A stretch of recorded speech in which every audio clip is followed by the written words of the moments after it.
Hello and welcome to the incredibly influential and highly successful podcast. My name is Kael. I am incredibly influential. My name is Danny, and I'm highly successful. Today is Thursday, the 20th of June, 2024, as we are recording this. And let me just tell you, I am very excited. Do you know why I'm excited, Danny? Why are you excited? I already told you, you know, but thank you for pretending that you don't know for the sake of the audience. I really appreciate it. Our friend Matthew, you may know him from our movie commentary for A New Hope, which is free, by the way, over on Patreon. Go check it out. And if you don't know him from there, you may know him from our tabletop role playing podcast, Atop The Table. Matthew, dear friend, haven't seen him since New Year's. He's coming up to spend the weekend with me. Hell yeah, woot woot. Yeah, so it's gonna be really exciting. We're gonna meet up tomorrow. We're gonna hang out, and then all weekend. He has to be back by Sunday night, so we're just gonna hang out and chill and I don't fucking know. He's crazy. He's got all sorts of little funny ideas and shit. So he'll probably come up with something wacky for us to go and do. So honestly, we'll just play it by ear. But I'm super excited. I haven't got to see him in like 6 months, so I'm happy to see him. So yeah, that's my weekend. What are you doing this weekend, Danny? Have you been watching The Boys? No, I haven't. Oh my gosh, they just came out with a new episode. What was it, last night? It was really good. I haven't watched quite a lot of things, I feel like. I would have figured you would be watching The Boys because, you work for Amazon. You've got Amazon Prime, Well, I canceled my Amazon Prime, actually. Was it getting too expensive? Do you just not use it? Well, no, I don't really use it. I was going to finish watching Fallout, but then I forgot. So I guess I'll figure that out later. I mean, we can figure something out because I still have it. I've finished Fallout. Fallout was good. And now I'm watching The Boys Season 4, which is, people are talking shit about it because they're just now realizing that it's making fun of them, even though it was super unsubtle about it. And I thought that one's pretty good. I did I've been like watching the Boys, though. They were pretty good. Season 4, I think, is they did like a 3-episode premiere, and they packed like the big bombastic moments in the first 3 episodes, but this 4th episode, really solid so far. And they mentioned the characters from Gen V. Did you watch Gen V yet? I don't know what that is. It's a spin-off show. So it's about like superheroes at superhero college, right? I saw like there was like a Boys like shorts. No. It's that one was also good. But no, I'm talking about Gen V, which is also really good. I love that show. I thought that was great. It had a really good ending. I love the ending to that. But yeah, Gen V was awesome. And they mentioned that, and they like showed some characters from that, and I'm really happy about that. Yeah, all the characters have gotten some pretty good moments so far. But yeah, they're it's a really good show. I think The Boys. I don't know if a lot of people were expecting it to be good because the comic sucks. Garth Ennis is a terrible writer, but this show has actually been like surprisingly fucking good. Way better than the comics. Even at its weakest, it's better than the comics. And I'm really impressed by that. But yeah, it's really fun, and I'm really enjoying it. So that's coming out. Doctor Who is going to end on Sunday. It's gonna end like the season. The season, yeah. It was a really short season. It was only like 8 episodes. I'm really upset about that because I used to watch Doctor Who, and I feel like there's just a lot going on now. A lot of episodes. So normally, like, are you familiar with the like the head writer situation No. or like the timeline? Okay, we're talking about the timeline on a time travel show. So basically, um, the classic series ended in the 80s. They brought it back for a TV movie in the 90s. Most people thought it sucked. But then in 2005, the BBC brought back Doctor Who with Russell T Davis as the showrunner, right? Like the head writer. Mm-hmm. He was on there until 2010, which Mm-hmm. was when they switched him out for Stephen Moffat. Stephen Moffat was on there until 2017, 2018. And then we had Chris Chibnall, who did it for 6 years. Or I guess, sorry, it was more like 4 years. And then they did 2 specials last year and then 1 special this year. And yeah. So Chris Chibnall sucked. So they brought back Russell T Davies to do the specials in 2022, 2023, 2024. And now he's back writing the show. But back in his like original season that he wrote, or seasons, because he had 3 or 4, and they were all like, they had contained episodes, right? You know that, but they also had like a season long arc, right? Like building up to the season finale, and the season finale was always super cool, right? Mm-hmm. And they're just not. It's just not long enough for them to be able to do that. It's an 8-episode season, and I think that's the shortest of any season of the show, and it doesn't work. It does not work. It's not long enough to really have built up everything that it needed to. Like, none of the episodes have been bad or anything. I like the Doctor. I like the writing. I like Ruby.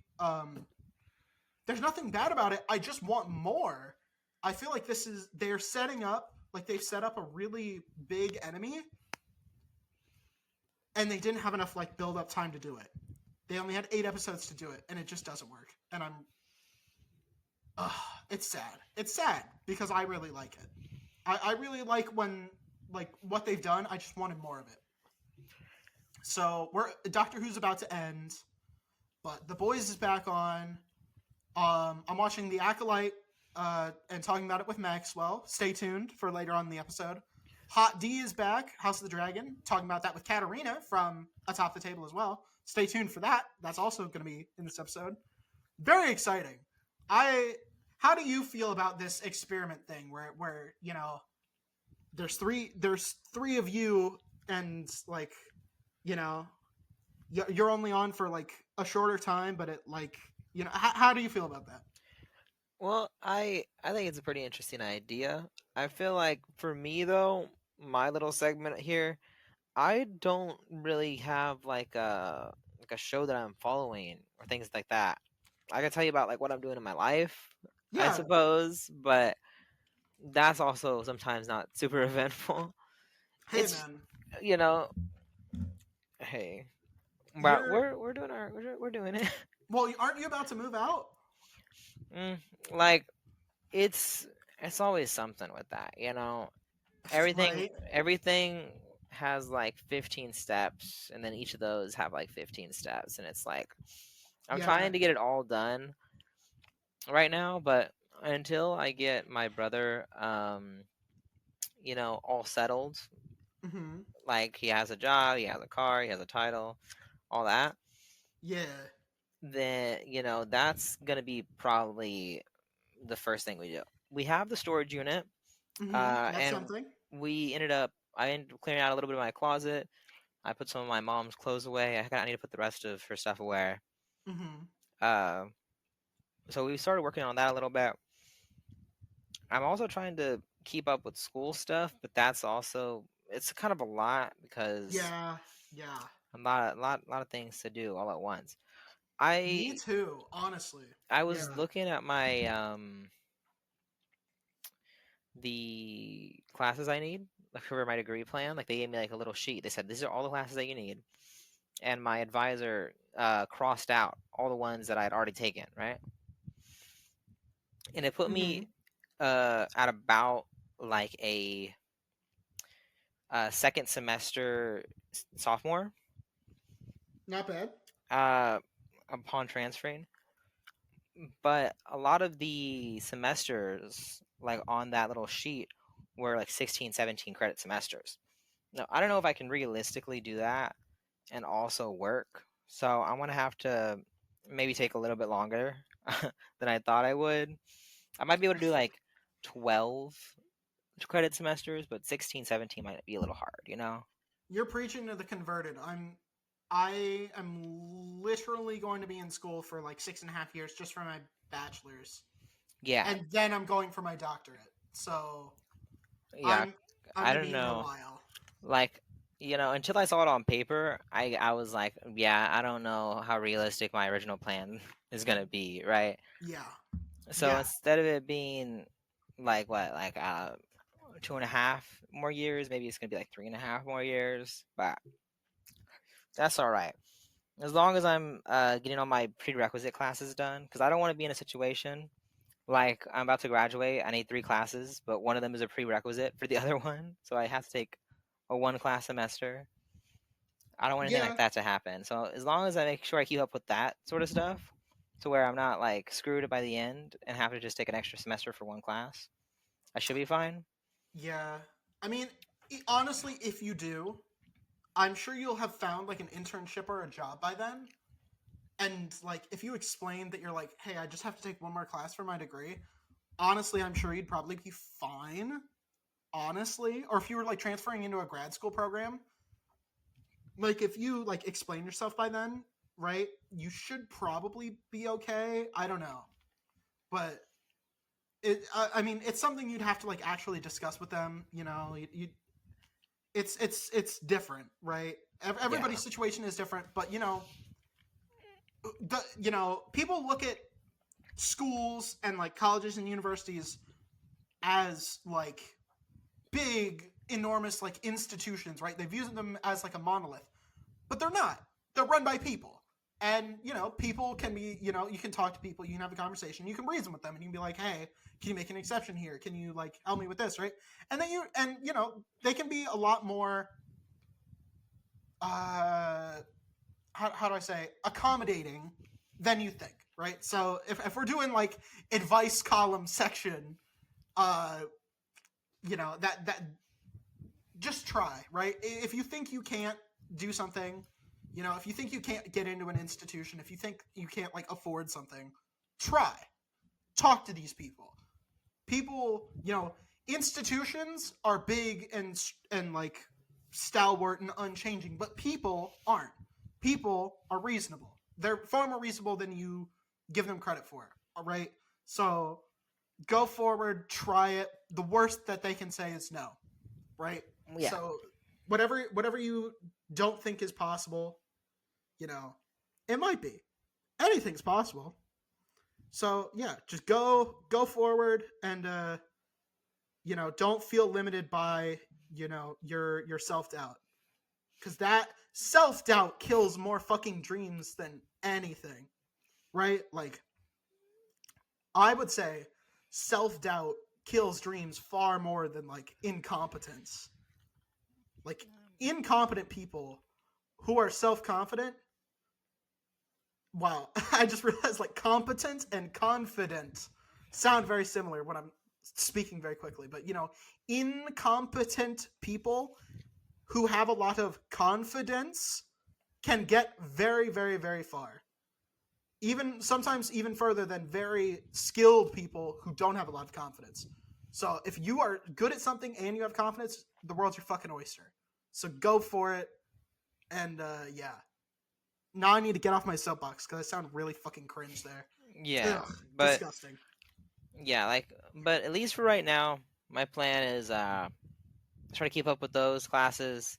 I'm thinking maybe I might take a class or two during the summer to kind of make sure it doesn't take too long. Maybe I might take a class or two during the winter semester if it's not too hard. Things like that. That way I can, even though it's still going to take a while, I can kind of try to not make it take too long, right? Yeah, anything that makes it faster is gonna be good. It's gonna be good for you. But I mean, I don't know. everyone always tells me, when I say, "Oh, I'm gonna be fucking super senior," and all that shit, right? Everyone always says, "Oh, it's not a race," blah blah blah blah blah. I don't know. It is a fucking race. It is a fucking race, and I'm dying. I'm I'm so fucking far behind. I'm not gonna be out of school until I'm 30, and it Well, sucks, but it's whatever. well, it definitely sucks that like uh it's it's just harder, especially when you have a lot of things you're trying to kind of balance at the same time. Mm-hmm. Like if I started a little earlier and I was able to get kind of a lot more of the support that I would need from either financial aid or for my family or whatever, Mm-hmm. that would have helped a little bit. But we can't talk about what ifs. That's not gonna do anything for us now. Mm-hmm. So I'm just trying my best to adapt from where I'm at right now and keep going. It like U of H, I think is a good step forward, because right now I've Mm-hmm. been going to my Lone Star Community College. That's been going all right. Mm-hmm. Yeah. I did see on that little paper that they gave me, there was classes that had like different. It was a color coordinator, right? There was different ones that said can be transferred. So I'm Did gonna you try to not? take those ones at Lone Star. So I'm gonna be double enrolled, I guess, right? Did you not go to? Is U of H not within Lone Star's like network thing? Because like when I went to my community college and when I was ready to transfer, they have like a network of people who will 1-to-1 accept all of your credits. Everything you've taken, they will accept it. So is that not a thing for U of H and Lone Star? Do they not? Well, I think that the way that it works, right, for my specific college, is that they will transfer over a lot of different credits, like all the basics, some of the electives, right? But any class that pertains specifically to my degree, like for example, since I'm mechanical engineering, anything that's like an engineering course can only be taken at U of H. Mm-hmm. So those don't transfer. Uh, Yeah. well, they actually that's not entirely true either because I took an introductory to to engineering at Lone Star, and they transferred that, but they said any more, I can't do at Lone Star. Um, they said once you get accepted, then you can't take any other college, any other engineering courses anywhere else, right? Mm-hmm. You know, so I'll just do all my basics over at Lone Star. I'll take like a couple classes over there, and then I'll take like one or two classes at U of H every semester. So it'll be like one class at U of H, 2 to 3 classes at Lone Star, and that'll be like my semester, right? Yeah. That way I can have my one engineering class, or one or two engineering classes every semester. That way I can make sure I'm hitting all the engineering prerequisites because every engineering course has like 3 prerequisites.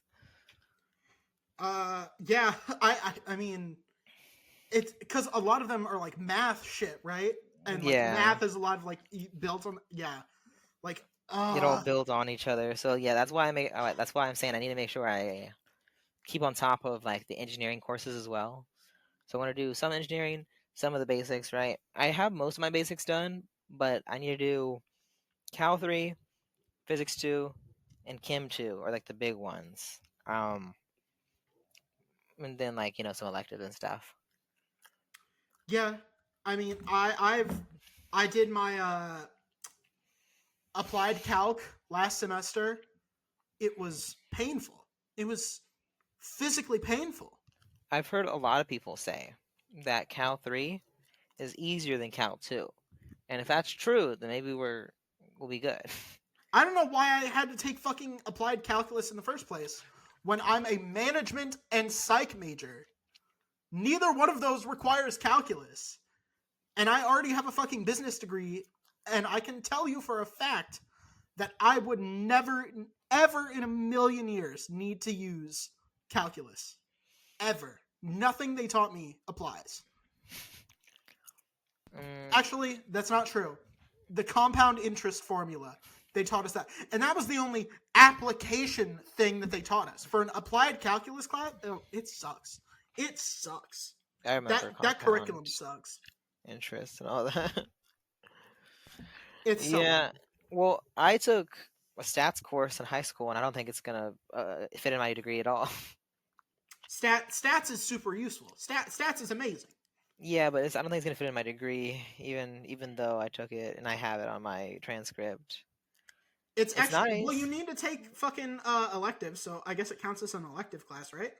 Well, I I don't have it right next to me, but if I pull up my little folder, it said I think I needed a arts elective, a language elective, and something else. It was a third one.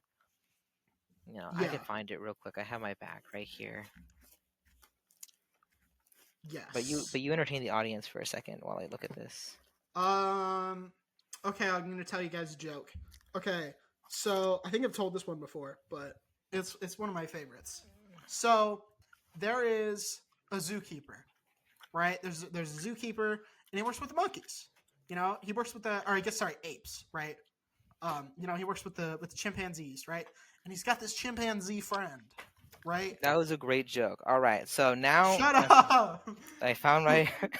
I need another 5 minutes to finish this joke. It Okay, takes a really long time. I said keep the audience entertained. I was kind of hoping that you would find something real quick and short, but you were like, "Let me start a 5 minute joke." I don't know how. I don't know how long it took me to fucking find the thing. I wanted you to be prepared to stop. Okay, that was the whole point. Fuck you.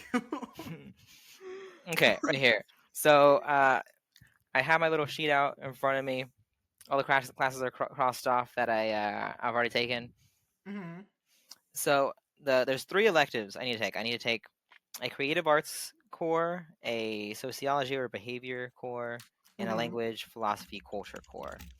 So I've already taken creative arts. I took a communications class, and I don't think that counted as either language or philosophy or social behavior. I was kind of hoping that it would count as one of those. I don't know what would a communications be? Would it be social? I'm not sure. I Actually, think it would probably be more social than it would be language, philosophy, culture, right? Social probably. behavior, Yeah. because Yeah. they have like an appeal process, so I can try to appeal for it to be counted as that credit. So I might try that, see if it'll. Just yeah. See, honestly, Because if it you'd probably get that. Yeah. yeah, if it gives it to me, then that means that I only need one more elective, and I can take all these electives at that Lone Star, right? Yeah. Yeah, but let me see. Yeah. So looking at this right here, it's split into like fall, spring, fall, spring, fall, spring. Pretty much everything from my first year is like done at Lone Star, right? Mm-hmm. With the exception of one of my English. So apparently, I took 2 Englishes at Lone Star. It was like English 1301, the basic one, right? Mm-hmm. And then I took another English course that was a technical writing. Now it gave me my technical writing credit. That one transferred, but it transferred over for technical writing for engineers. So I still need to take another English course still. That sucks. I hate that. I hate Well, that for you. well, I got technical writing for engineering done technically. So I guess it still did something, but I still got to take English 1302. So that one's not too bad. But besides math, besides calculus, chemistry, physics, I'm trying to see if there's anything else here that's like non like degree specific. I think I have to take another history. I took history 1302, but I missed history 1301. I've never had to take history. I'm pretty sure. Yeah, I just think that's funny though. I accidentally took the one after. That is pretty funny. I think it's like But history like after the 50s and history before the 50s. I took the one after, but not one before. I don't think more history has happened since 1950 than I see. literally the tens of thousands of years that we've been writing down history Well, up see, to 1950. I don't exactly know if it's 50, but it's like it's one of those decades. I forget what decade it is, like the cutoff from 1301 to 1302. But besides that, it's just a lot of. The thing is that it doesn't have like the actual course name on here. It just has like the course code, right? I would say maybe like 1850 makes more sense. Maybe. Well, no, I feel like it was more.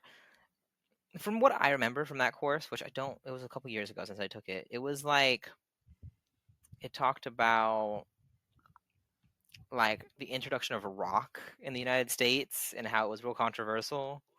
Yeah, that's fucking 1950. God, that sucks. And it was like things like that, right? So yeah, so I had to do the course before that, which is I guess everything that happens before all that, right? Mm-hmm. And then besides that, there's Math 3363, but I don't. What is Math 3363? Is that like differential equations, maybe? Mm-hmm. I don't know. Sounds about right. Yeah, but I it's don't just a know. lot of engineering course codes here, so I guess I got lots of engineering course codes. I mean, well, you're going for engineering, so I would imagine you're going to be taking a lot of fucking engineering courses. You know what? You might be onto something there. You know what? Hey. Oh wait, on the back of it, it actually has like the. I had never turned this paper over. On the back is a key and tells me what the courses Oh are. my god. Oh my. And with that, I think we should go to the big red button. This would have been so much more helpful. Wait, I can look up what the math was. Give me a second. It's Introduction to Partial Differential Equations. So like, yeah, differential equations. Okay. Okay. All right. I Are just, you ready to go? I just can't believe I messed that one up so badly. That's crazy. Are you ready for this? Yeah, sure. Okay. Uh you discover a cure for cancer, but every time somebody else's cancer is cured, you get it instead. Okay, well, I guess it depends on what the cure to cancer is, right?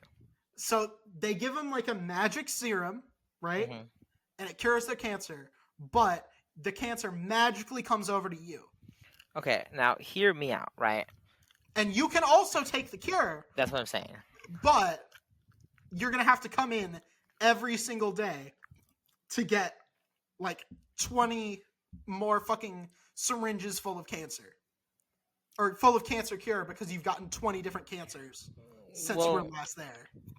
but like, can't I just take it? Like imagine it like this, like it's a video game, right? I have 20 debuffs on me. I just take one. It clears all the debuffs, right? You see what I'm saying? I guess it is like a cure for all the cancers. Yeah, sure. Exactly, Okay. right? But So you like, I have would to get only theoretically come in and do it like once. Well, not even once a day. I mean, it depends on what I'm doing that day. Is it a syringe? Is it like just a drink this magic potion type of thing, right? whatever it is. I'll say it does come in a needle. Yeah. Uh, like, can I get mine like in the form of like a liquid IV, maybe? No, you can't because we're not sponsored by them anymore. Okay, can I get mine in the form of a non-brand named All right, water supplement? How about this? You can either get it in a needle, or you can get it as a suppository. Okay, no, but here's the thing, Nick. Right? I feel like if it is a thing that I can do by myself, right? I can do. No, it needs to be administered by someone else. Yeah, see that might be a little hard. Okay, now I'm trying to think. Like, if you just instantaneously developed cancer, like, how bad do you think that would be for you? In the very, very beginning, when they're giving it out to like stage 4 patients, it's going to be really bad. Yeah, because So you're everybody's stage 4 cancer is going to be going to you. But Oof.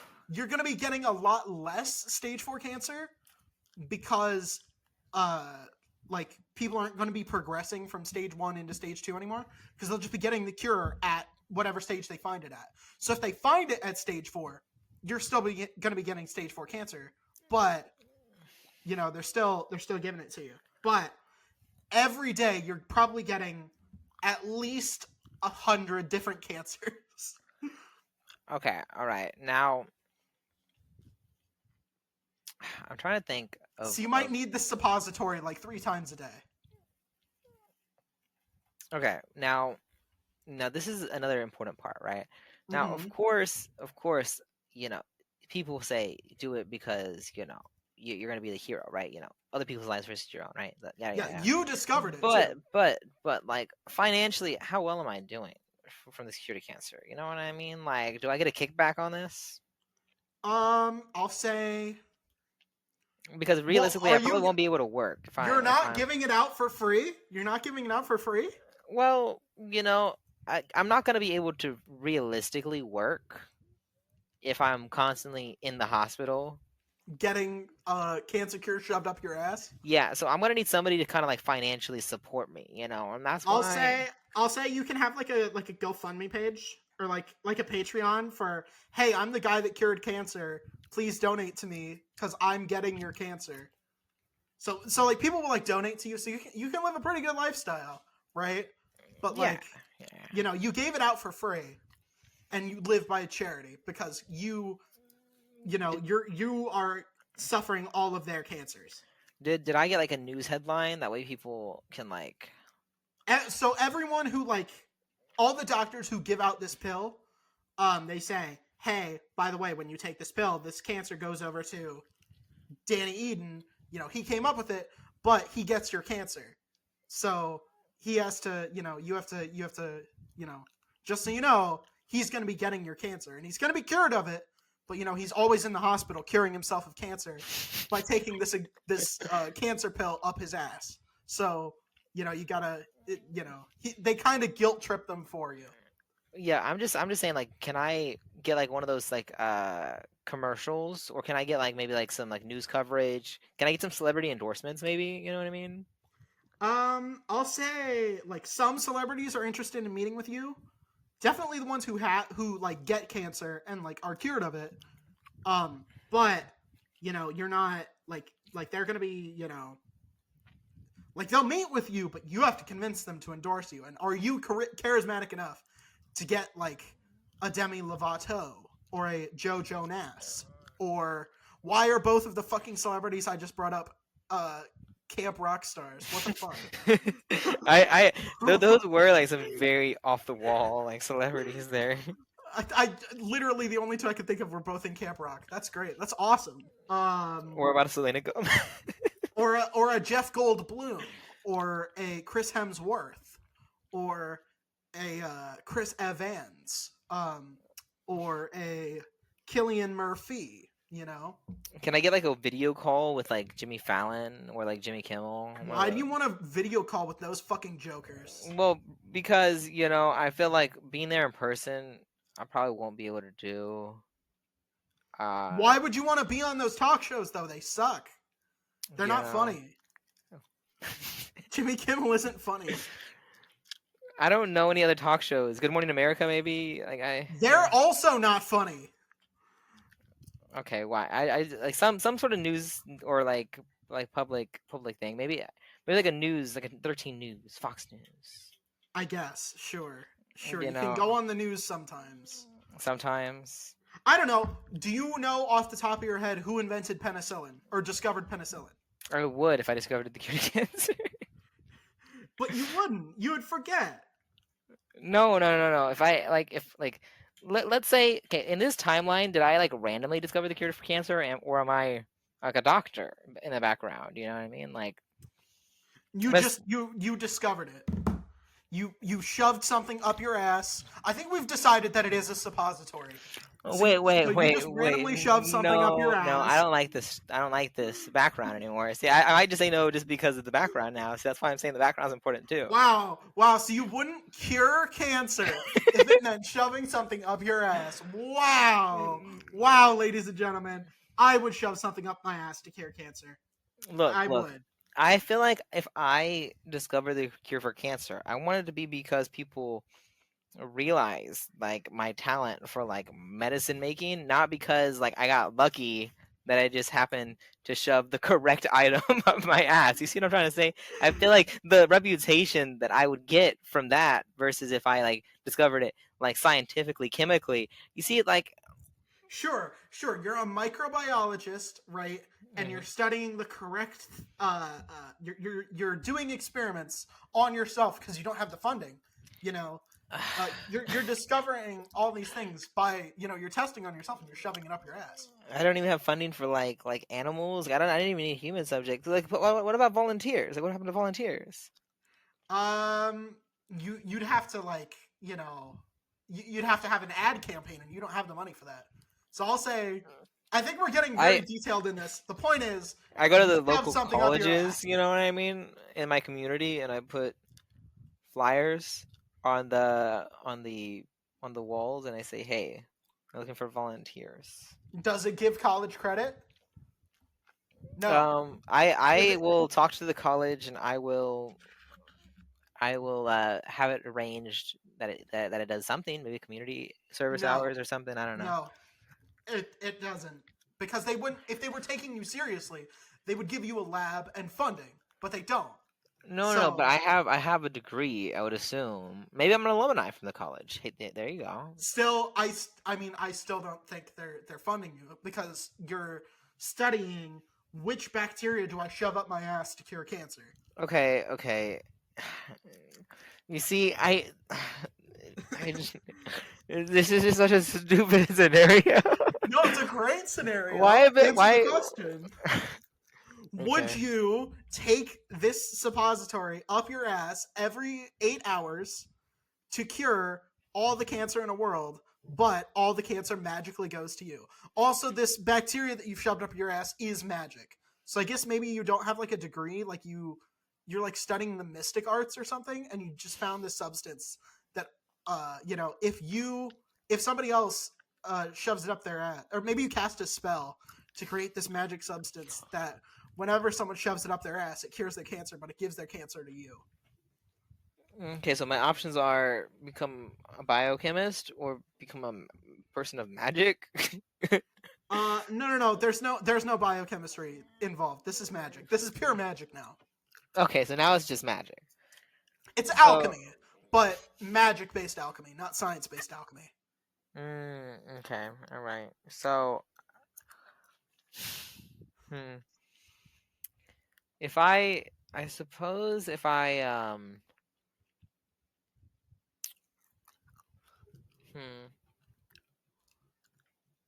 I suppose if I'm financially like able to like just not have to worry about anything, you know. Also, you get a decent living. Let's say Let's say let's say like instead of me just being at a hospital, right? yes, Let's say I have like a modest sized house, right? sure. You the But donations can cover that. but we have it set up to where somebody comes by every 8 hours, right? To shove the substance up your ass. Yep. Right. That way I can still like have like I could be living around in my house chilling. What Then if the person who shoves this thing up your ass? What if you fall in love with this person, and you marry the person who shoves this suppository up your ass? I think it would be a very funny meet cute. Um, Like you drop your drawers, ass, asshole just hanging out, and you like turn around, and it's like that cliche movie shot of like slow motion. in slow motion, like the light coming from like the person. Yes, exactly. And like It's like pink and like around the edges. yeah, and like she's like doing the latex glove thing where she like snaps it for the skin. So yes, we're both pressing this button, right? I assume. Yeah, I think so. Perfect. All right. Fucking hell yeah. Let's go to the ad break. This is a perfect first step. Say goodbye, everyone. Danny, say goodbye. Bye bye, guys. Have a nice Bye week. bye. Ad break. Goodbye. This podcast is sponsored by Amanda Redwine, your no nonsense talk therapist and parent coach. Serving individuals and couples in both Illinois and Florida for counseling/therapy, as well as worldwide for parent coaching. Amanda's specialty is working with teens and young adults, as well as their family systems. Amanda has extensive experience working with youth who identify on the LGBTQIA+ spectrum. She has also done couples work based on a foundation of the Gottman method. She brings a light, no-nonsense approach to treatment that is approachable and empathetic. She is unflappable and makes her clients comfortable from the very beginning. Find out more at www.amandaredwine.com. That's AmandaRedwine.com. Thank you again for sponsoring this episode, and back to the show. Welcome back, everyone. Maxwell's here now. Everybody say hi to him, even though he won't be able to hear you. Thank you, everyone. We give him a little pause there, because we got to get to it. How did we feel about this week's episode of La Acolyte? Or L? Definitely an improvement on the last episode. That's true. I mean, yeah. I like the flashbacks. You know what? Honestly, low key, I think I did actually like the last episode more. Huh. I like the flashback elements. I like, Carrie Ann Moss was back. We're getting to see all these characters before this big thing happens, and we're seeing parts of this big thing. I think last week really gave us a lot of intrigue, but this week had a moment or two that really shook everything up, and then a moment or two where everything was just like really fucking sweet, and it was awesome. But first, I want to hear, since we're halfway through, who is your prediction for people have started calling this person Darth Teeth. I think it's Marok. You think it's Marok? Yeah. Fair, honestly. Like that makes as much sense as just about anything, given that we know that 1, 2, 3, 4 at least 4 of the Jedi Council members during the Phantom Menace. Sorry, 5. 5 members of the Jedi Council during the Phantom Menace, I think, are alive right now. In this, I think we'll get a Yoda cameo. I hope so. Have you seen that concept art version of him for the High Republic, where he kind of looks like if Yoda and Mace Windu had a baby? Well, I've just seen him in the High Republic because he's a character in the comics. I'm just talking about that one specific concept art image where he has a very Mace Windu vibe about him, and it kind of looks like they had a love child together, and it's very funny. Interesting. I don't know. It's just a vibe. He's just got that badass, the bad motherfucker energy about him, and it's just kind of hilarious to me. But yeah, I would like to see Yoda, but given that we know that Yoda, Yaddle, Oppo Rancisis, Ki Mundi, and I think Yariel Poof are all alive right now in this point in the timeline, it's not impossible for a vaguely humanoid species like Marok to be alive at this point. So that's honestly kind of an inspired choice. I feel that. Go, get down with your bad self for that. I have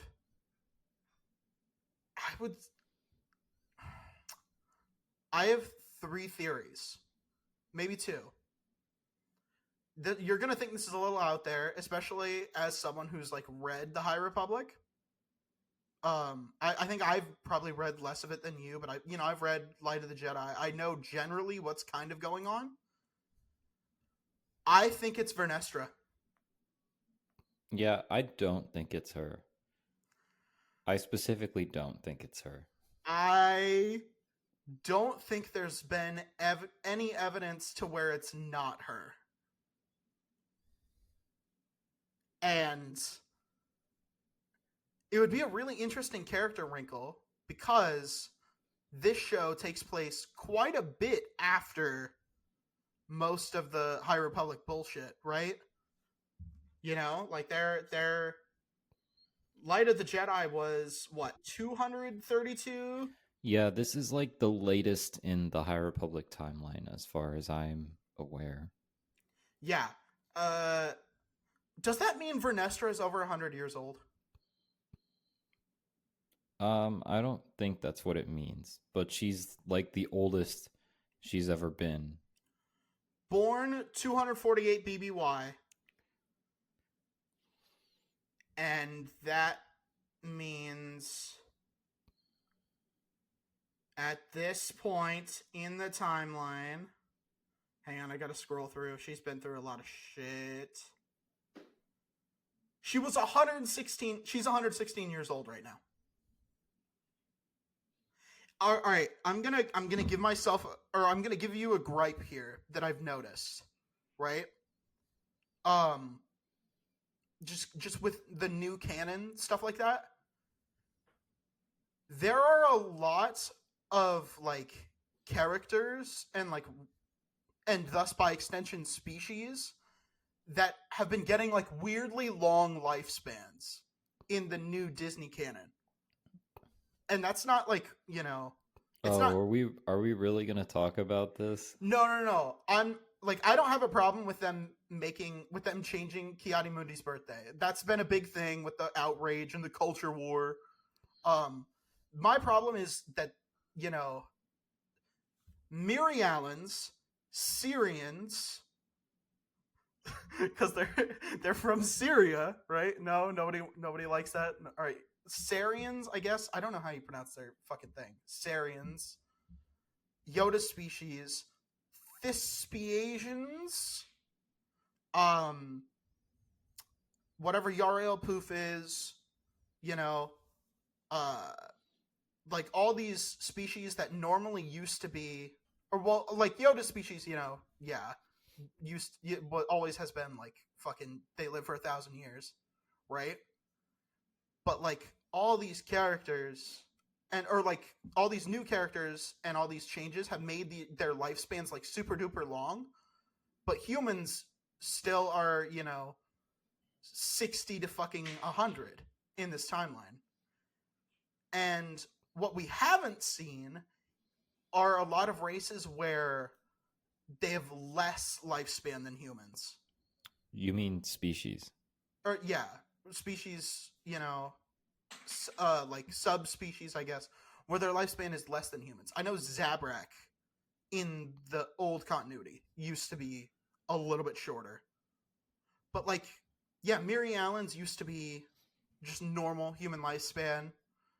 Sarians used to be normal human lifespan. That Keldor wasn't Plo Koon, was it? There was a Keldor on the ship at that time. It's not. Okay. They confirmed Ki-Adi was Ki-Adi, but they did not confirm that Homeboy was Plo Koon. But like, no, they haven't made any species where the lifespan's like 40 years, 20 years, right? But in the first big Disney Star Wars project, they made a fucking character who is older than Yoda and can use the Force. And it's just kind of like, well, okay, all right, cool, I guess. Who is? What's her name? Maz Kanata? She's older than 1,000 years old. Right. Yeah, like she was old enough to be alive during the Sith War where Darth Bane, you know, left, right? Like she's familiar with that shit.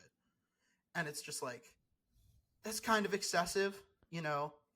Hey, flick limit, shit like that, you know? And Well, if you feel that way. I mean, it kind of, you know what, I will say, to their defense, Dungeons and Dragons does this exact shit. Almost every race in Dungeons and Dragons lives longer than humans. And the main thing about humans is they fuck like bunnies. Like their gestation period is relatively short, and they can get back at it real quick. So it's like that's why there's so goddamn many of them.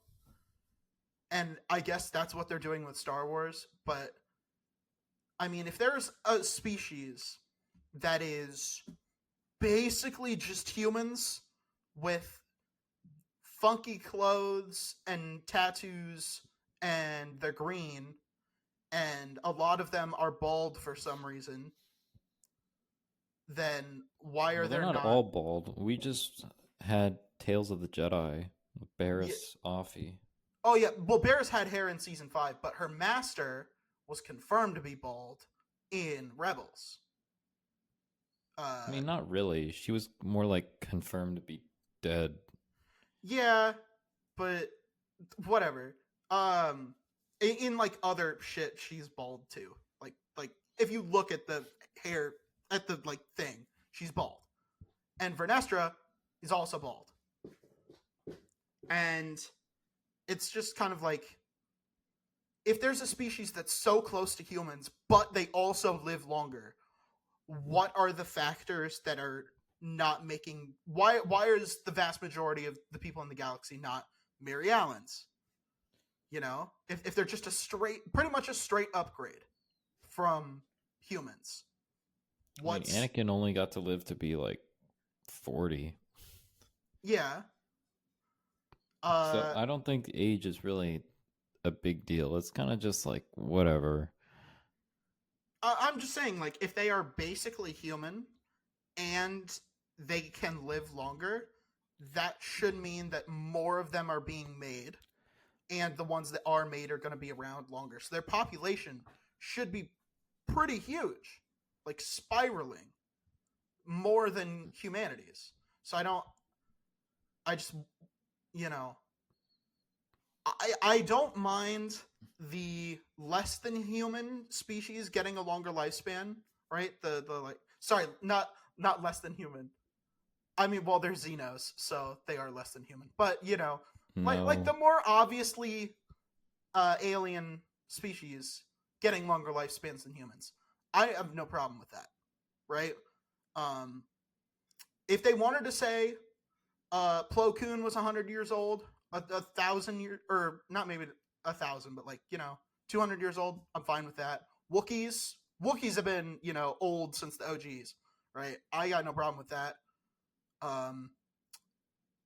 It's like with, I'm gonna say something that's kind of, you know, take it with what you will.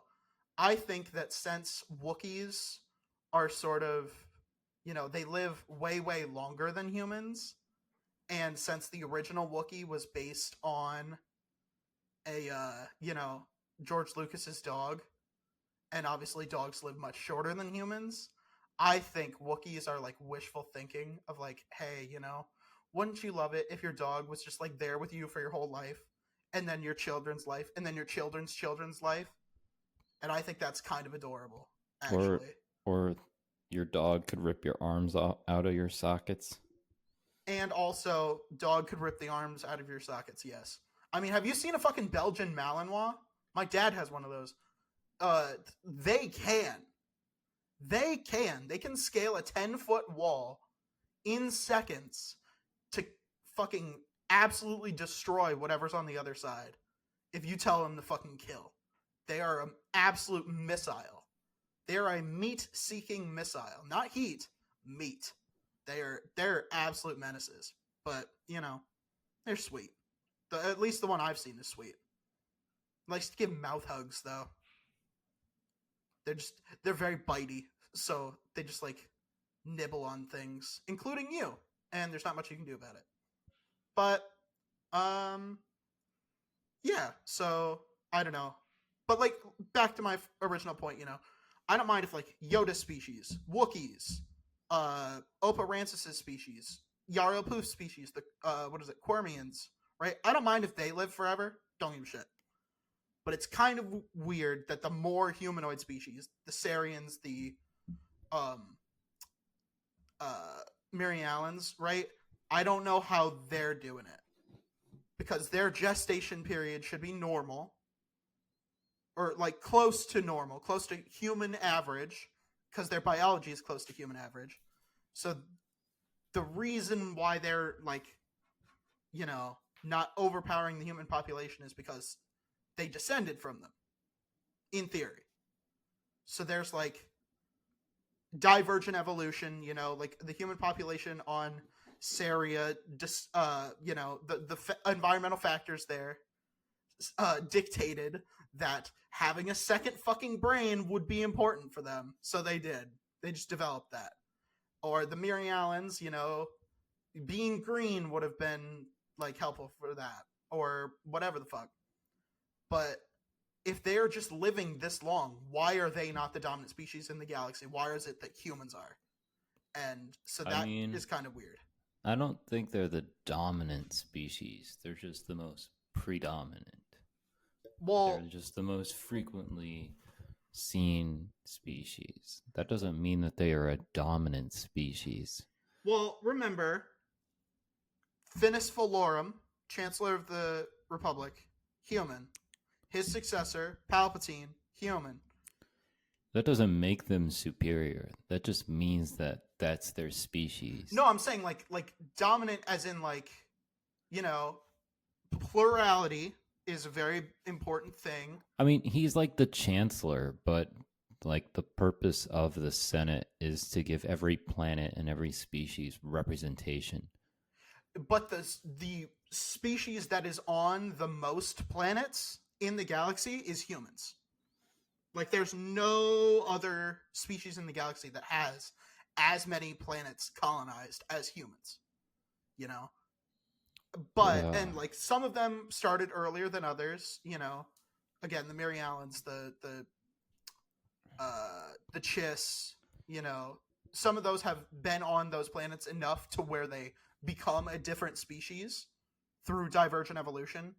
And, I forget what the word is. There's a word for when you get cut off from like another population, like the geographic isolation. That's what it is. All right. Yeah. Geographic isolation. So they get cut off and they divergent evolution and they turn into, Chiss or Mirialans or whatever the fuck. But if they're still roughly similar enough to humans and they can live longer, that means that there should be a longer period, in theory, there should be a longer period where they're pumping out babies. So they should be pumping out more babies that live longer than humans and can thus produce more babies than humans. So maybe it's just because they're like,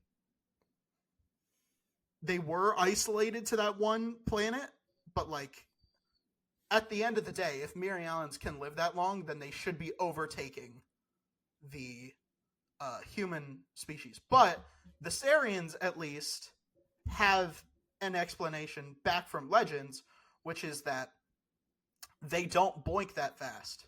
They don't boink that often, and they don't. Their gestation periods are really long, and they're not ready to go as fast, and that's why there's like state-enforced polygamy. And in the Legends continuity, Kiadi was forced to go and do that. So like the Jedi would be like, okay, well, go back, go get married, boink your wife, have a bunch of kids, and because if you don't, the fucking Sarian population is gonna die out. So with Kiadi species, at least we have an explanation. But I don't understand how the fucking Mirialans have not reclaimed the entire galaxy from the humans if they live so much longer. Well, I don't know. I fail to see how this has any relevance.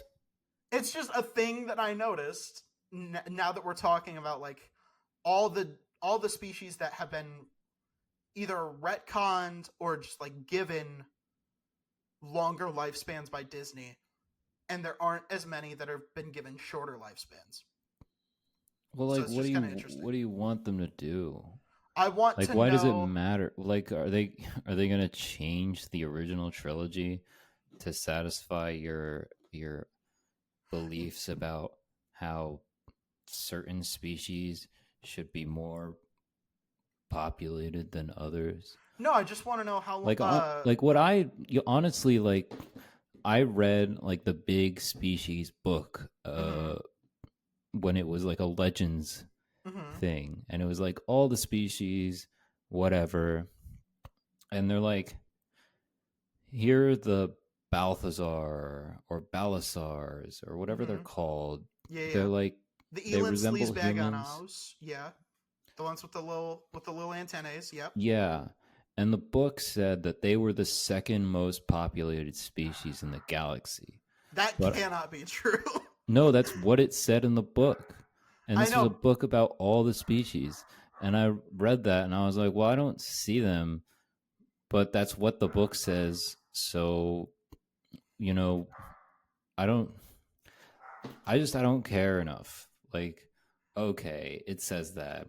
I don't see them. This is but the like, kind of why do I logistic shit that I care about. well, why do I That's my why do you point. care about it so much? It has like zero bearance on the rest of the story. Like, we just can't I have think there's like lore implications, right? Like, is it just because of you're the making isolation? implications. Do they have longer gestation periods? Do they? Maybe it's like maybe Vernestra is super old for a Miri Allen, but they don't really show any signs of physical age. That's another thing. Maybe they get to like adulthood and they sort of stop physically aging, but like they will die of old age. They just don't show it. Maybe it's like that. I don't know. I don't know. I'm just interested in this sort of thing. Like I want to learn more, and I don't think it's a bad thing. It's just like I think there's an opportunity, right? Like right now we don't know stuff, and that's making me ask questions like, that seems strange. But I think it's an opportunity to be like, well, they have like a one-child limit or blah blah blah blah blah, something like that. That's kind of weird. Why are you going to apply like real world scenarios to the Star Wars universe, especially when like they have real ramifications on the lives of people in our world, and like the circumstances that bring about things like a one-child policy are extremely specific, and you would have to do a lot of extrapolating and conjecture, and you would have to just,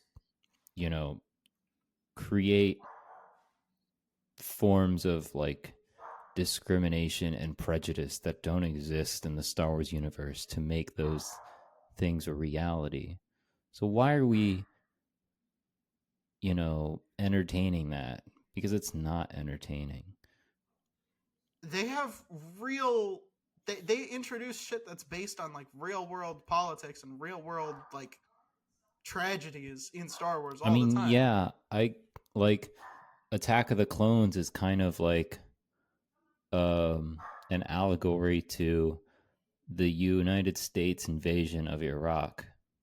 The original trilogy's Vietnam, baby. Well, yeah. I mean, like that's still you would have to show me a lot more parallels, but like it's a little more obvious in Attack of the Clones. George explicitly said that the rebels are Vietnam. He explicitly I guess said that. fair enough. I'm myself am drawing parallels, and George is drawing parallels, but that doesn't mean that they're supposed to be like directly comparable. Like you can interpret it with the real world. Yeah. Also, technically,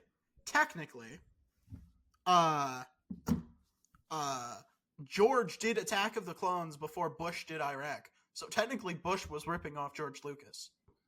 I mean, didn't Attack of the Clones come out in 2002?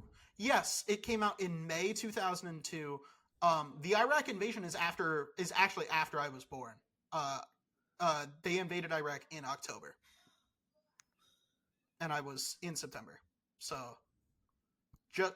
it fucks me up that like just before I was born, there were like movies. Well, I don't think just because like an invasion was like made official that like those sorts of, you know, those sorts of things weren't going on or permeating in the United States before a declaration of invasion. Yeah, but he like generally had like the outline sort of planned out, even in like 99 or like I guess 98, 97 when they were actually making the Phantom Menace. I mean, right? he probably had a lot of inspiration to draw on from Vietnam as well. It's just that, like, you know, these sorts of historical actions have a lot of similarities to previous events and histories. Yeah. Also, I don't think I said my other theory on who the fucking Darth Teeth is. Sure, go for it. I think it's their the pregnant mom, the Zabrak. I think it's her. But also Vernestra would be a very funny choice. I'm sticking with my Marok theory. I mean, it's not the worst theory in the world. Most people think it's fucking Chimere. I don't like that. I don't think it should be Chimere, but it probably is going to be fucking Chimere. I think when it gets stabbed, it's going to turn into a bunch of mist. A bunch of fart gas? Okay. That's fair. Fart gas. I think the secret villain is fart gas. Yeah, just like it was in Ahsoka. I mean, at least he wasn't the main villain. At least he wasn't the main villain in Ahsoka, where he got 2 lines. He might as well have been. The way everyone like was hyping this character up. Yeah, I'm a little disappointed. I hope they bring him back. He's cool. They did bring him back. They brought him back for like 2 seconds. No, in the future, not the past. Why? Because I think he's cool. He's dead. He died. I don't know. I don't like when they do things where they're like, hey, this character died in this project. Now let's do a prequel about them. Because you kind of already know where they're going to end up. You know That's like the whole prequels. Yeah, but there's more... That's like all the prequels. Yes, but there's more wrinkles to that than just... Really? Hey... No, there isn't. Obi-Wan dies in the first movie. Obi-Wan dies. Literally everything else that he comes up in is like post-mortem, even in the original trilogy. But like what I'm saying is we get to see how like the circumstances behind that. But like with Marok, there's no like galaxy spanning consequences to who's this fucking fart gas guy, you know? Like it's not going to have any like huge ramifications on the history of the galaxy, right? Because well, it shouldn't have anything like that because like we already know what we know from other parts of, you know, media. Yeah. And, you know, Obi-Wan got a lot more characterization in A New Hope than Marok did in Ahsoka. Or in his own show. Yeah, exactly. But I don't know. It would be interesting to learn more about him, but like at the end of the day, probably not worthy of anything more than maybe like a comic book or like a novel maybe. Because they made a novel about the 2 fucking Inquisitors who were boinking and Darth Vader killed them. No, boinking. They were in the comic first. And then they made a novelization. I know. What I'm saying is, like, even those 2 background characters, pretty much, barely anything more than background characters, got an entire novel. You had it reversed. Like, the comic came out first, and then... I misspoke. I know they came out in the comic, and they made a novelization afterwards. What I'm saying is, those 2 fucking background characters got an entire novel about them boinking. And I feel like Marok could get a comic strip, honestly. I feel like they could do like an issue to like figure out who he is. I don't know. Well, he hasn't said a single word. So there's not a lot to go off of. No, he spoke. He spoke in Ahsoka. Not much, but I think he had around as many lines in Ahsoka as Boba Fett has in the original trilogy. I think Boba had more. Probably. But maybe like... I was going to say maybe like as many lines as he had in Return of the Jedi. I don't think he had any lines in Return of the Jedi. So like half half his lines in Empire Strikes Back. Yeah, but so you think it's Marok? I think. That's a joke. Who do you Full actually think it disclosure. is? It's fucking Chimera, right? No, I don't think it. Like, I have no idea who this is. I mean, like, it doesn't make sense for anyone else to be that, and Chimera already seems obvious. Why can't it be a new character like Marok was? I don't know. Why does 'Cause it it's a always have to be mystery someone we show. know? It's Like, a that was kind of the mystery fun show. thing about Marok, was that he was literally nobody else. I don't know. Because they tried that with Rey, and people didn't like it. Well, yeah, Rey was annoying because, like, she wasn't just nobody. She was a Palpatine. I'm saying they went back on that. They tried that in episode 8, and people shat all over it. So now nobody can be nobody anymore. Everybody has to be somebody. So Yeah. Well, I didn't fully agree with 9. yeah. In fact, I don't agree with it at all. So I don't know. I think it's Chimera because we haven't seen anybody else on this fucking planet other than him. And I don't know. He's kind of a good setup, but he might be too obvious of a setup. He might be a red herring. Right. But can we admit that the fucking moment where he just like floats down silently, Like 2003 Count Dooku? better than 2003 Count Dooku? Because 2003 Count Dooku was just T-posing down to the ground. I like that. I like that. I liked that he was like, the way they shot it was better because he's like out of focus and he's like silently coming. It's fucking they really shoot this villain well, and I like that.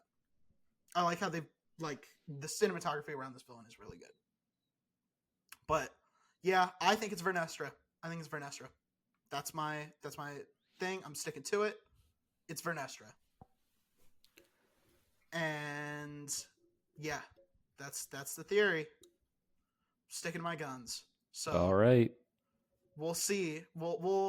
I guess we'll probably figure it out in 2 weeks. I think by the end of episode 6, we'll know who it is.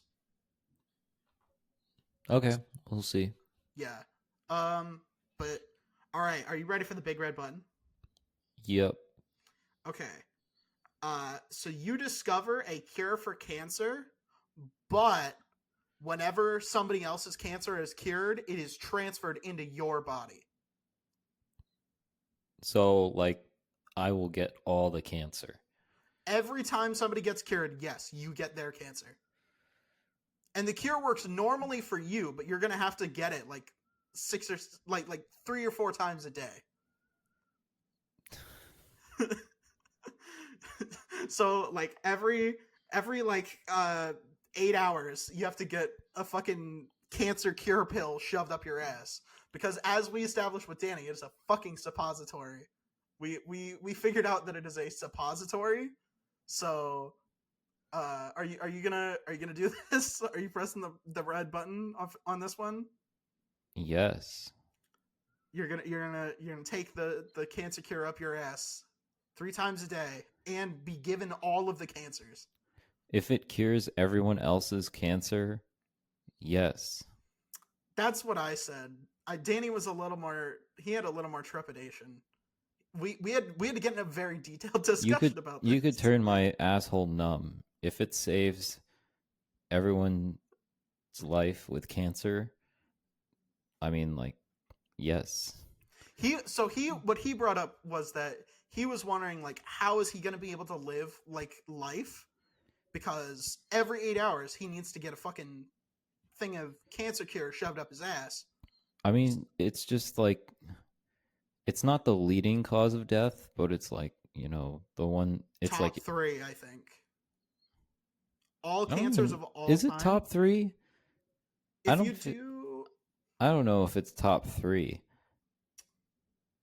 I think if you say like every single kind of cancer all at once, I think it's like 3rd or 4th. Well, I mean, It's if we just looked up leading causes one of in death 5 in the deaths world. in OECD countries is related to cancer. 1 in 5, so 20%. That's a lot. So heart disease is the leading cause of death. Oh, naturally, 100%. But yeah, ischemic heart disease. Yep. And then this is just in this is for WHO. So lung cancer is 6, according to the World Health Organization. But then you have to include brain cancer, blood cancer, prostate, colon, all those cancers. You got to add all of those up. So it's still really high. It's super high. It's super high. But you are getting thousands of cancers every single day. And so what we were discussing was the doctors like before they administer it, they're like, hey, the guy who's getting your cancer, like he's okay, but he kind of can't really work or anything because he's getting thousands of cancers per day. Well, I feel like people would understand that. Yeah, and so he has like a Patreon page, pretty much. So Yeah. you wouldn't get like millions of dollars, but you would be getting like enough to live reasonably and like pay for all your needs and stuff. Well, you'd save so many people. You would. But then you got to think about like that's going to be a huge bump in the population. All the people who won't die of cancer, who now live longer. Yeah, but like I don't know. I don't see cancer as like it's not a coal of the population that is. No, at least not like. Yeah, there's nothing like that. It really is benefiting. Like the only reason it's still killing people is because we haven't cured it or found the proper cure. So if your hypothetical red button were to exist, I'd press it. Yeah, me too. I'll take it up the bum for it. I'll do it. It's okay. Yeah, take it up the bum for cancer. Take it up the bum against cancer, not for cancer. You don't want to take it up the bum in support of cancer. Well, for curing cancer, I Yes. guess, if you want me to be specific. I'm trying to come up with like a nice alliterative slogan. Clap your cheeks for a cure, maybe? We'll work on it. We'll work on it. We'll workshop it. I gotta ask. All right, so now I gotta ask Kateryna the same question. But Nice. all right, it's time. It's time for you to say goodbye, Maxwell. Goodbye, Maxwell. All right, perfect. No notes. All right, everyone. It's time. Welcome to the new and improved Doctor Who Dong Watch, baby. Hot D is back, and Let's go. we've got a special guest. Hot penis, hot penis. No, it's Hot D. What are you talking about? What do you think D means? Doctor, as in Doctor Who Dong Watch, baby. Woo, woo, woo, woo, woo, woo, woo. You got me there. So last week, we didn't talk about this because I was still kind of working out the kinks of this experiment. But now the experiment is entirely vanilla. It is kinkless. Let's go. Did we see Matt Smith's wiener in either of the first 2 episodes of season 2 of House of the Dragon? Unfortunately not. It's so sad. It's so sad. By the way, that's literally all I did during the during the original. It was like a 15-second section where it's like, Doctor Who Dong Watch, did we see his penis? No. See you next week. And that was it. It was great. Okay. It's kind of a missed opportunity. I mean, yeah, but I didn't have anyone else to bounce any ideas off of because I was the only person who watched the show because Danny was still on. Danny doesn't watch anything. Yeah. I put some notes in. And you didn't know I was cultured yet. I mean, I'm cultured, you know. I'm so cultured that I've seen like 8 better shows than this. I don't think 8 better shows than this exist. BoJack Horseman. As slightly worse. No, it's better. It's better. It's better. It's better. It's better. It's better. There's You think only Sad Horse Show is better than Cool Dragon Show? There has not been an episode of House of the Dragon that was as good as the funeral Please say the episode. Silent Fish one. That one's also really good, but my favorite is the funeral episode where it's just BoJack giving the speech. That's my favorite. Yeah, that one's really good. The View from Halfway Down is a classic as well. And the one where the Lisa Kudrow owl says the joke. That's my favorite. That's like my favorite moment in the entire show. That joke that she says. It's really good. But it's a good show.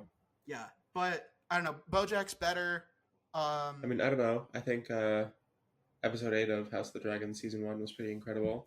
Is that the one where the gay Cyclops ate the boring preteen?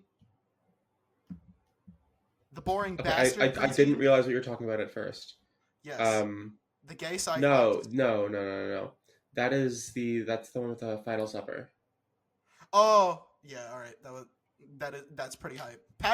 I'm so sad that fucking Paddy Considine is only in season 1 because he you know. I mean, he stole the show. He did, and now he's gone. Rhys Ifans. I can't believe they killed Paddy Considine. Yeah, right. But Rhys Ifans is taken over as best actor on the fucking show, and he's killing it. He's absolutely killing it. Shredding. Nobody else is putting in the performance he is. He might be. Cliche, but I think Rhaenyra is doing great. I think Emma Darcy is an incredibly talented actor. They're okay. Okay, they're incredible. Okay. They're doing exactly what they need to do so well. I have 4 notes. But it might be Rhys Ifans. It might be. I have 4 notes here. Rhys Ifans is out acting everyone. Alicent is a stupid whore with no morals. Okay, Kael. Needs a mommy dom. And Who? they straight up Aemond, the gay Cyclops. Why is he gay? I thought he was gay. And they straight up cut Daeron from the show up until now. Because they have another kid. And he's just not there. Yeah. They cut his ass right out. It was so hyped to hear a Daeron mention. Yeah. I mean, he's gonna come. I'm gonna come. Now, do not come. Thank you. Finally, somebody who knows the response to that. But fucking, I don't know. Butt fucking what? Shut up. They focused a lot on like some of these people who are from wherever the Valerians are from. Valyria? The Valerian in the City of 1,000 Planets. I don't want to say it like this, but the black people. They didn't do a recap on these characters, so I don't remember who they were all that well. I know the. Wait, who are you talking about? All the blonde-haired black people, I know them. They're the Valerians. I know them. The Valerians. Yeah, the Valarians, whatever the fuck you want to call them. Yeah, but I don't remember like the people who don't have the blonde hair but are still black and who live in that area and who like work on the ships. I don't remember any of those characters. I don't know if they're new or not. They are new. They are new. Yeah. And in episode 1, I made a prediction because I haven't read the books of the book Fire and Blood. Yeah. So this story is new to me. But I made a prediction that I feel like we were gonna see Alan again because otherwise it's just like, and then he's gonna be a bigger part of the story. Because why is it a scene? Like we knew someone saved Corlys. If it was just some person, that could just be left to assumption. Yeah. And I'm curious what they're gonna do with him and his brother so far. Yeah, I thought you were talking about Corlys's brother, and no, I don't think Vaemond? they can do too much more with him. He has been decraniated. Good for him. Yeah. We could all be so lucky. But yeah, hot D. R.I.P. Vaemond. Gone too soon. Yeah. You would have loved New York cheesecake. Why do all of them have the same fucking name? It's fucking Who? Rhaenys, Aemond, Daemon. Like, that's not even clever. It's just this new Daeron, name. Daeron. Aemond, Aegon. Yeah. Aegon, Yeah. Rhaenyra, Rhaenys, Yeah. Helena, fucking- Baela, Yeah, exactly. John Jacaerys, Marston. Lucerys, Can't believe they killed a baby. Jacaerys, and that was Jaehaerys, cool. and Jaehaera. Yeah, I mean, I don't know. They've got pretty. They definitely like to name themselves after each other, and they've got pretty standard list of like beginnings of names and ends of names. Yeah, They kinda and they just- killed a baby. Randomized from. They did kill a baby. That was pretty cool. Although I don't know why they keep calling him an infant and a baby and whatever. He was. That's a toddler, you know. Still, swings and roundabouts. They killed a fucking 4-year-old. That's awesome. That's metal as fuck. Honestly. But yeah, Daemon, I don't know. I already kind of didn't like him because he had plot armor in that one scene, and now he fucked that up because he's retarded. And so now I just what is? Well, the big question is, what did he say? If Blood, the gold cloak who he hired along with Cheese, the rat catcher, that's Blood their is names. Yep, or That's their Blood is his legal- nickname. Cheese is also a nickname because he's a rat catcher. He attracts rats, hence the name Cheese. Did he, Blood like, is called patent Blood that? for his viciousness, which is part of what got the Greens suspicious of him in the first place. But is that what? Did he like patent the name Cheese? Where he's like, I'm the only rat catcher who can call himself Cheese. I am. I don't know. I'm not 100% sure, but if Blood is to be believed, he mentions to Cheese. He said a son for a son. You know, does Helena look like a son to you? But we never hear Daemon say a son for the son. The only time we hear him say that in the episode is when he's making his ill-fated plan with Rhaenys to go kill Vhagar and Aemond. Yeah. in the How is he process. ever gonna do that? So How is he ever? and so Vhagar is a B-52 fucking Stratofortress. Okay, he's not gonna. it was a rash plan, and it was smart for Rhaenys to deny him this without the direct orders from Rhaenyra. Although, How of would course, you he would kill then him? pounce on Rhaenyra's words. The one line Rhaenyra actually said in the entire first episode, I want Aemond Targaryen. Yeah. And Daemon pounced on that. But the real question is, you know, what did he say? How eager was he afterwards? Because the scene ends right after Blood asks him, you know, so what do we do if we can't find him? Mhm. And then it cuts right to them going through Maegor's tunnels. Yeah. And so at some point, if Blood is to be believed, Daemon said the words "a son for a son." Potentially, right after, he said, you know, he asked the question, "What do we do if we can't find him?" And that would imply that Daemon was at first okay with killing Jaehaerys, A baby. just out of revenge, without fully thinking of the consequences of what that would mean for the war effort. How Daemon much that is would so hurt pro-choice. Rhaenyra's position.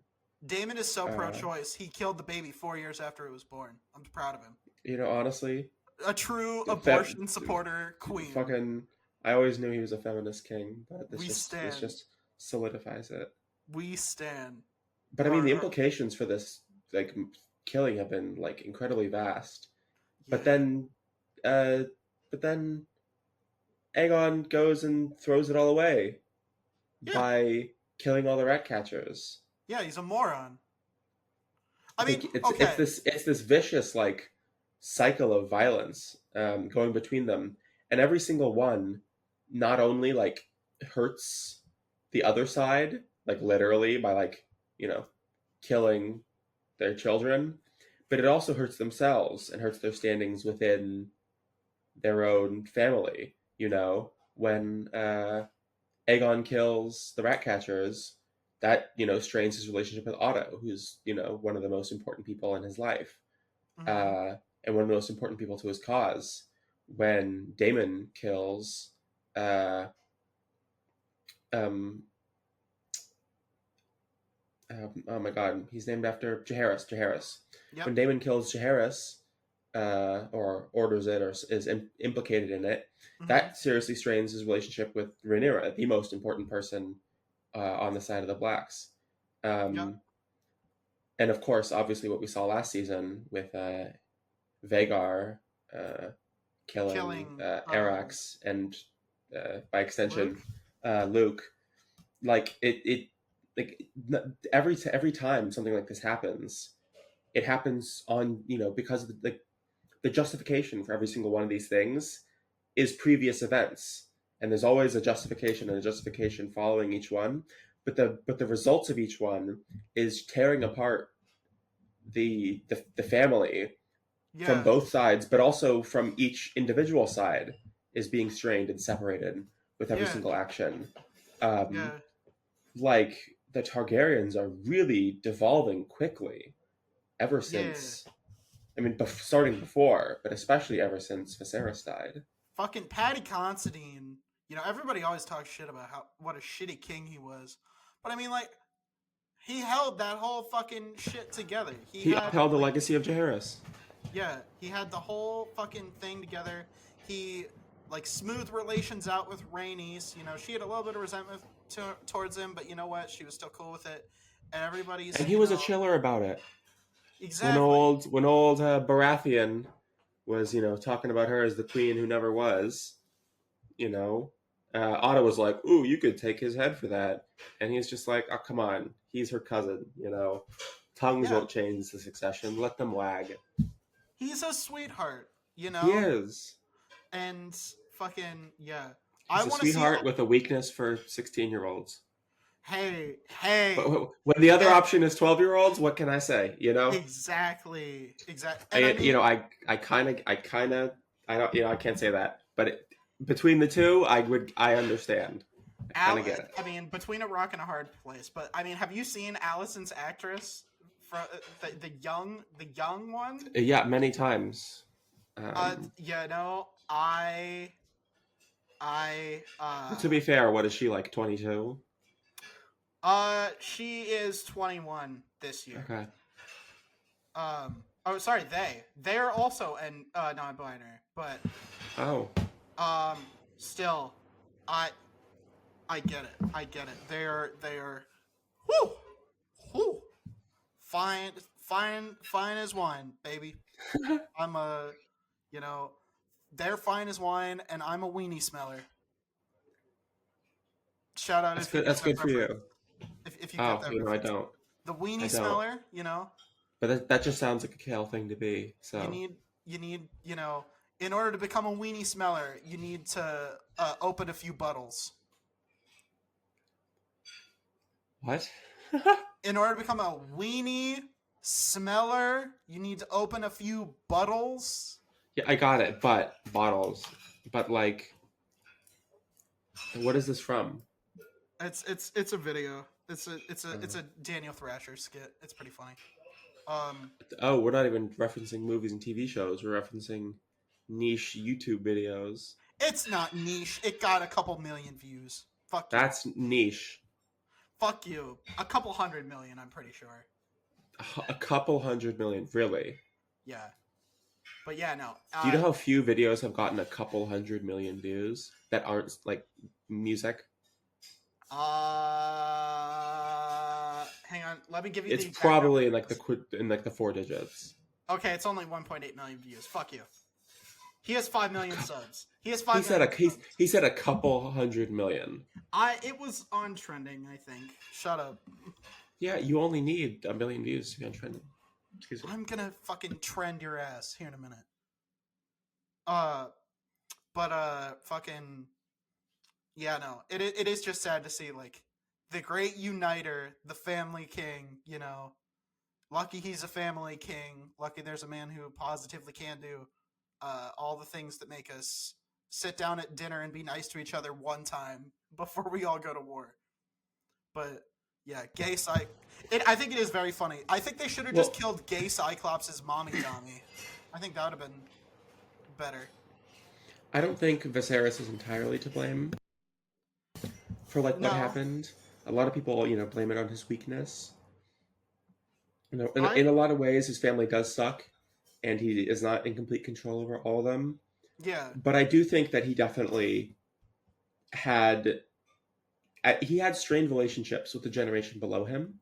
Mm-hmm. But we clearly saw he was able to mend those relationships with the older people, with Otto, with Daemon in his generation, with Rhaenys in his generation, but also with those beneath him. I guess including his wife and Rhaenyra, and all the kids. But the two generations beneath, he just didn't have any relationship with them. All of his children, none of his children he was close with, except Rhaenyra. Mm-hmm. And none of Rhaenyra's children he was close with. And so, even though he was able to be a lot more effective than he had been before, and mending these relationships and being strong and, at the end of his life, mm-hmm. They fell on deaf ears on Aegon and Aemond, Helaena, Jace, and Luke. Helaena.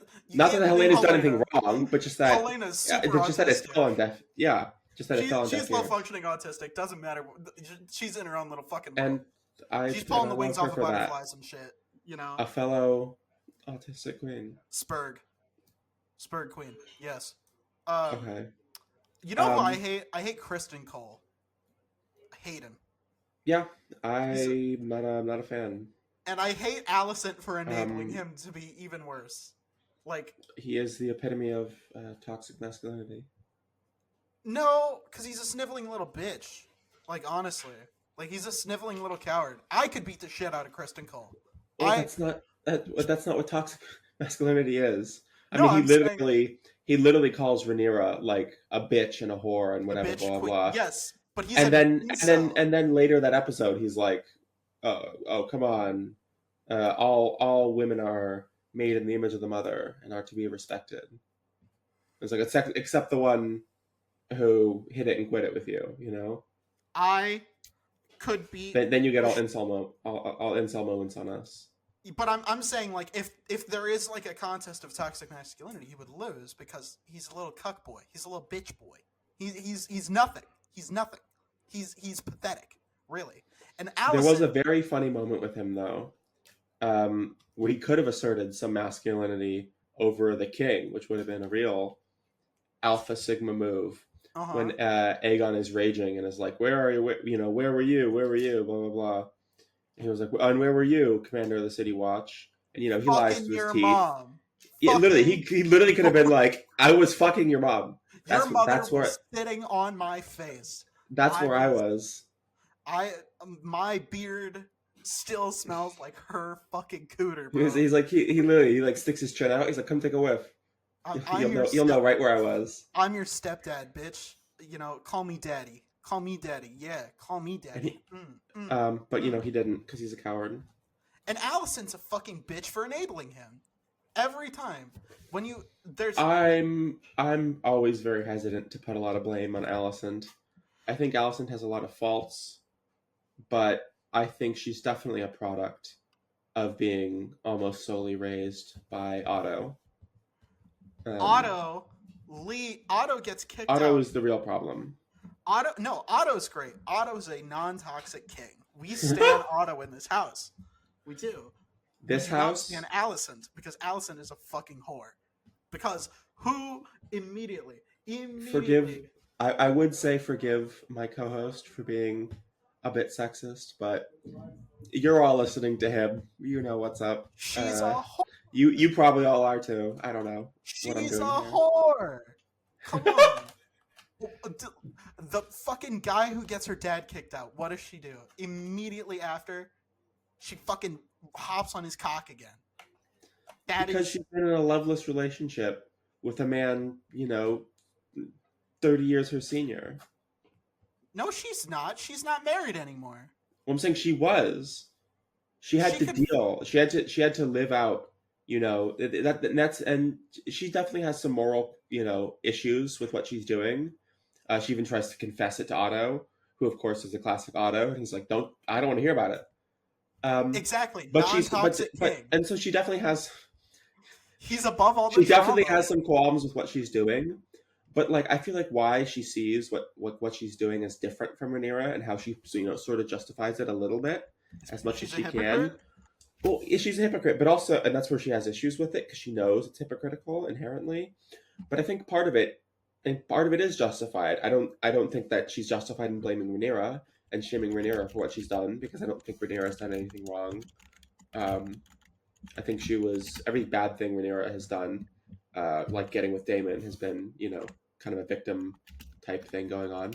But how, to finish my main point, how she separates herself and like makes a distinction between like what she's done and what Rhaenyra's done, which like includes fucking Kristen Cole when no one's supposed to because he's a Kingsguard, is that she feels like she's put in the time, while she was, doing her duty and marrying this older man and selling her body to him,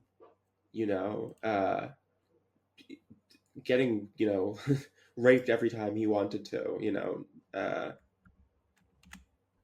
producing as many children as he saw fit. She felt like because she went through that, like now she deserves to be able to like fuck this guy that she's had a crush on, this whole time.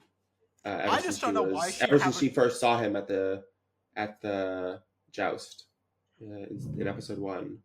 All right. Whereas that whole time, Rhaenyra, she saw, in her mind, was jumping from cock to cock, from Daemon to Laenor to Daemon again and Kristen and probably a million other people in her mind. Harwin Strong. Harwin, whatever of the fuck his course. name is. Yeah. I mean, if Allison and so couldn't Rhaenyra's tell a whore. I mean, how dare she sleep with 4 men her entire life? I mean, she did kind of lead Sir Cole on. That is kind of a dick move. But Alicent is worse. Sir Cole was the fucking weirdo about it. He's doing the exact... He said, I don't want to be your whore. I don't want to be your, your man slut, your boy toy. I want to, be your husband, or else it's not happening. And he got all fucking pissy about it. But then he's doing the exact same thing. Because he thought she was, He's she was doing the actually exact in love same with thing him. with Alicent. Yeah, because he's because that's all he's worth. And even then, I don't think he's worth that. He's not that hot. They should have casted someone hotter. I'm sorry. Kael, you are a straight man. It's his voice, dude. And also, he's kind of like... It's not a great voice, but... And he's not very big and strong. He's I will say he is hot. Snivelly voice. He's kind of got a little snivelly voice. I will say he is hot. He's not as hot as Harwin. Any of the other actors who they got to play like the Kingsguard would have been like better choices. Like the fucking Eric twins. You think Sir Laurent, Sir Marbrand? You think these studs are hotter than? Yes. Okay. Oh yeah. Oh yeah. Give me Sir Laurent anytime. Over that. In the heat of the moment, I accidentally in the brother BV brother scene, I must apologize to Sir Laurent. I accidentally called him Sir Other Baldhead because I couldn't think of his name. And even then, I would rather have Sir Other Baldhead over the motherfucking over the luscious locks from Dorne. Yeah. Fuck Kristen Cole. He's a sniveling little bitch. And the voice is not very much, I think Kristen Cole should have been a more masculine guy. If they had gotten like a Hemsworth, like the least popular Hemsworth. I think that's what they were trying to do. But he's not hot. He's not tall. He's not got abs, right? Like Is he tall? I think he's like 5'8". They don't shoot him in a way that makes him look tall. And that's kind of damning, is they don't really He's 5'10". Yeah, exactly. That character should have been 6'3". That think that so? character should have been 6'3" and I fucking. mean, Matt Smith is jacked. 6 foot. Yeah, if Damon is taller than him, yeah, like Matt Smith is perfect casting for Damon, right? He's like an absolute. I love the range Matt Smith has. Matt Smith is like surprisingly good at playing villains for being maybe my favorite Doctor.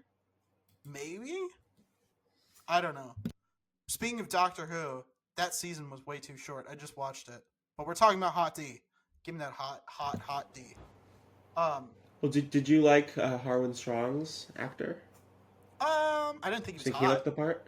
I didn't think he was hot, but he's But did you alright. think he looked the part? The strongest knight in the kingdoms? I don't think so. I'm gonna be honest. I don't think so because he doesn't look like the fucking. He doesn't look like the mountain from Game of Thrones. Well, it's true, but also the mountain in the books is like 9 feet tall, or like I don't know, like 8 feet tall, and in the show is 6'9", but like digitally enhanced to be like 7'3". I know. I want Shaq. Basically, the only person who could play Harwood Strong is fucking Shaq, baby. Give me just Shaq. a dude from the Westerlands, dude from the Golden Tooth, just looks like Shaq. That'd be very funny. And he just wouldn't it be funny if he's like, well, you know, I got kicked out of the Kingsguard. Guess I better go back to my shack. Okay, And then there was like a laugh track. And a laugh track, and he winks at the camera. Everywhere you go. He's like this House of the Dragon business is too much for me. I don't want to play in this Game of Thrones. You know, I just kind of want to go and say Kazam. Bring it way back, way back. You know, but hey, man, you know, as long as I'm here, you know, I'm pretty strong. You know, as strong as steel. Okay, that's pretty good. That's pretty good. Yeah, I've run out of movies that he was in. Lego movie. Can we figure out a way that he could have worked into the script the Los Angeles Lakers? Do we think we could have done that? Hey, King Viserys, there's a lake, you know, we have to get some people to clean it up, you know, we need to get some Lakers. Okay, we got it. I fucking HBO. I will work for a fraction of what you're paying your writers right now, dude. Let me just like, what if like for one scene they took fucking Aemond and they like just switched his like eye patch onto the wrong eye. What would you do? And he was like, oh fuck, I gotta flip it back over. Like in the middle of the take, he's like, oh fuck. I don't know. I just think that was funny and like brave of them to leave in. And then like the Starbucks cup. What? Oh my god! What if they all went to Starbucks? Wouldn't that be funny as shit? Honestly, low key. Honestly, Starbucks should have cashed in on that, and they should have hired, like gotten an agreement with HBO, and made an ad campaign around it. That's what I was gonna. I was literally about to say that. What if like they got like all the actors Missed opportunity. And they were like, it's like super dirty, you know, everything in fucking in the city is super dirty, but like they just go into like a pristine Starbucks and just have like normal baristas, and it's like, oh my god, that would have been hilarious. It's like, hey, can I take your order? And they like say their names and they like get them like super wrong because it's Starbucks. That would be hilarious. That would be the funniest thing ever, actually. Again, Starbucks, I will work for a fraction of what you're paying your fucking marketing team. Give me like $1,000 a year. I'll do it. Okay, I'm a whore. I need money. You know, please, let me take over for you. This is gonna be like, this would be the funniest thing in the world, actually. Like, come on, please. But yeah, I don't know. All in all, did we see Matt Smith's penis? That's the most important part. Did we? No. Then it's not worth watching. Good night, everyone. Also, Good I night. have to do the outro. Oh shit, I forgot. This is something that I puzzled over because I'm like, if we do this last, I don't have anyone to say, and I've been highly successful because you're not highly successful. Um, That's uh, really rude. well, I'm incredibly influential. Everybody knows that women can't be successful. There's two genders. There's influential and successful. Everybody knows women can't be successful. So then I'm influential. Or are you saying that you're a woman because you're influential? I'm saying no. I'm Kael saying there's only two confirmed. genders. No, I'm saying there's only two genders. Influential and successful. And you're the female one. Thank you. No. Good night. That's not true. That's not true. But all I'm saying is, it's like all rectangles are squares, but not all squares are rectangles. But you're a square. You were supposed to tell me that I got it backwards. I was waiting for you to tell me that. I said it. I wasn't paying enough attention. Well, maybe you should. Well, you're a square peg in a round hole.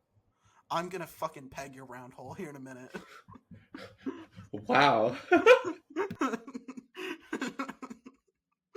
Dude, I'm so cut out to be a father because every time you say anything to a father, he'll be like, your butt's gonna be red here in a minute, you know what I mean? Yeah, but usually not from pegging. Abuse and violence. That honestly, King Viserys should have beat his fucking kids more. Honestly, that's where he went wrong. No, because she was already doing it enough. Allison already had that covered. She isn't. Well, she's obviously weak, just like her moral code. So we need someone. Yeah. Yes. Obviously. If I am telling you I could take Kristen Cole in a fucking fight, who would win in a fist fight, Allison or Rhaenyra? Ooh, that's a good. I think Rhaenyra can take more pain. We did see her pull a little dragon fetus out of her. I thought they gave birth in eggs. I thought Daenerys shat out a fucking egg, and then the dragons hatched out of it. Are they mammals? No, so dragons aren't. But Rhaenyra gave birth to as well. Remember, we see in the first season she gives when she finds out that Aegon stole her throne. She has like a stillbirth at only 7 months. Mm-hmm. And it's a baby and a dragon? It's like a baby. It's like a weird malformed scaled baby that she pulls out of her. I think it would have been cool if that baby had lived and then aged super fast and became a half human, half dragon. That would have been way cooler than all this bullshit. This sucks. That would have been pretty soy, but no, I think you would have liked that soy boy. No, the shit sucks. This is fucking gay bullshit. There are no zombies. 0 zombies of either type. There's no fucking White Walkers, and there's no fucking whatever they did to the mountain to bring him back. So, what the fuck are they doing? Like an alchemical zombie. Was it alchemy or was it through fucking necromancy magic? I don't remember.